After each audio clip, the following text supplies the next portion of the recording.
Sekarang kita dah tak perlukan 5,000 hingga ke 6,000 untuk dapatkan 10 gram emas macam ni.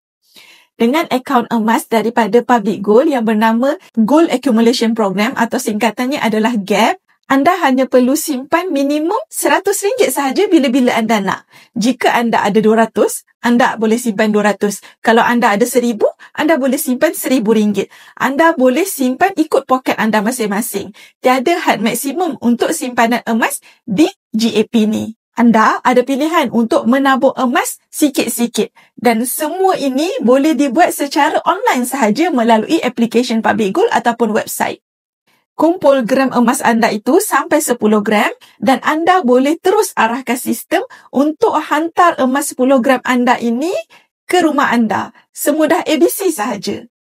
Bagi yang berminat untuk mulakan tabungan emas anda serendah RM100 ataupun ikut bajet anda sendiri melalui akaun emas GAP di Public Gold ni, anda boleh rujuk link di bio saya ataupun tengok video 5 langkah mudah daftar akaun emas secara percuma. Saya akan bantu anda sebaiknya.